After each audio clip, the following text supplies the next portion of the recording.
Hey guys, it's Alexei from YEWS Solutions. I just wanted to address a couple of common questions that I often get from some of the business owners. We obviously run quite a number of marketing campaigns for our customers, and most of the time people come to us with the need to get inquiries through Google. So that's usually the search campaigns. Now, it's all good and well. There's obviously a bit of a volume issue where you can only spend so much until you hit the limit, but that works very well. But if you understand the entire marketing funnel, which is people being aware about your product, then start to consider your product, and then start to actually inquire and check out on the actual product. It's quite a customer journey that you need to go through. The whole Google search really sits right at the bottom of this funnel. So really, the question is, how do you activate the customers that don't know about you? And look, if you look at some of the big brands, they basically do a lot of billboard, radio, TV advertising. And the whole idea behind it is just really to reach as many people as possible and to activate them. So next time you're thinking, let's say, about Domino's or Harvey Norman, just think about how familiar you are with the brand, because you've obviously had a lot of experience with it.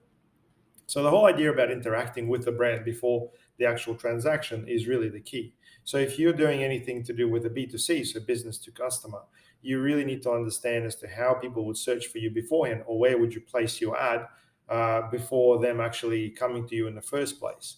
And I guess the successful campaigns and the campaigns that are very optimal in terms of the cost per lead are the ones that basically do this really well. So in terms of Google and Facebook and all the products within that media, you'll find that there are audiences which are really groups of people based on their behavior. So anyone using their browser, Google tracks everything. So if you watch particular style videos, they'll qualify you as a person interested in, let's say forward driving. That's what you're watching. If you're, renting, or if you're buying a house, they know all that information. So there's a lot of triggers, or there's a lot of parameters, if you like, that you can target people by. Now, this allows us to basically tap into that market early on and show only the content to the people before they buy.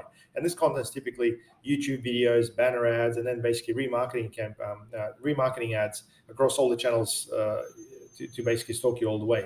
There's also Google Maps, which allows us to understand where the customer is and how they travel to work and so on and so forth. So there's a lot of stuff that we can do as an agency to tap into that process.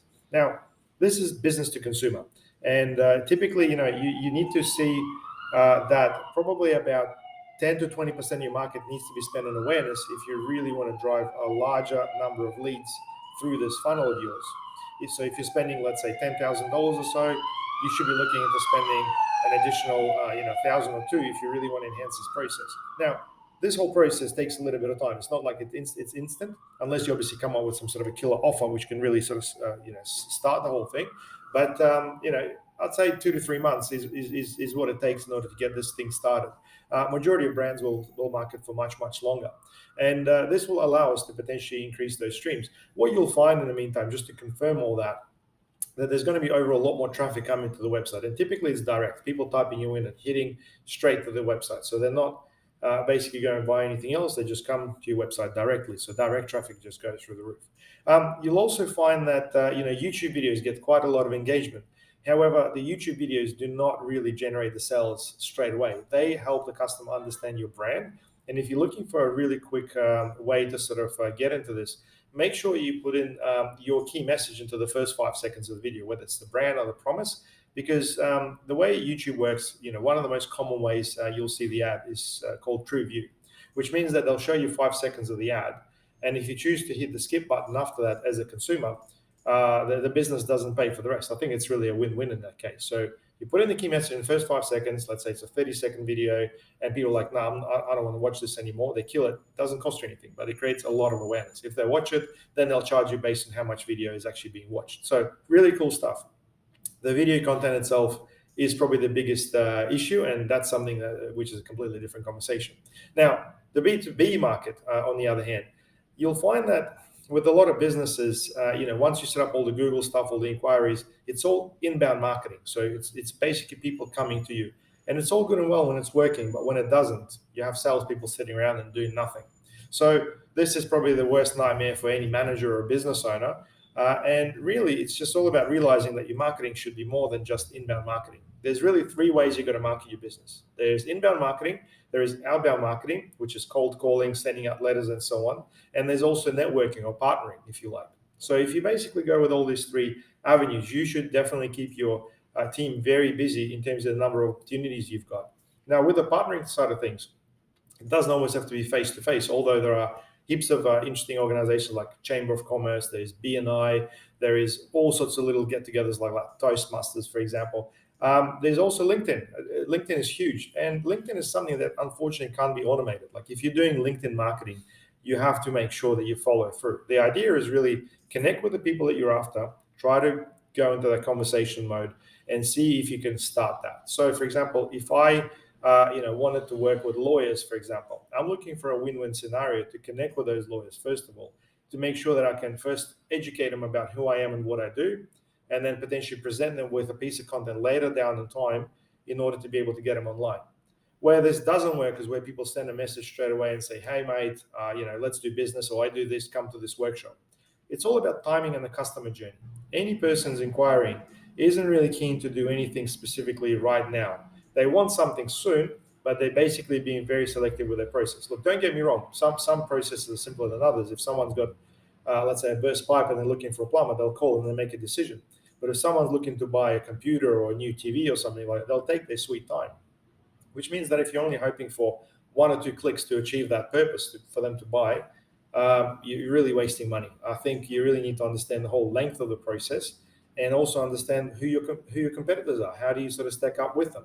Now, the beauty of the B2B is that it's complicated, which means the majority of people aren't really doing anything like that. The easiest thing you can basically do is start building a database of prospects. So let's say if you're after partnering with accountants, for example, start building a database of those accountants so you can at least start putting together a campaign, whether it's cold calling, outbound, email blast, outbound, or potentially things like sending letters and so on as well. Now, sending a letter or a piece of content hoping that to work, it's not the best. I guess this is why cold calling isn't the best way to get business in the door. Although when you do enough of it, obviously you're going to get some results. What you need to understand is that with all those activities, you really want to make sure that there is a win-win, in this whole process. So rather than trying to sell your product and shove it down the throat of a customer, try to understand how you can educate them on your product and create that trust. Because marketing at the end of the day is three things: know, like, and trust.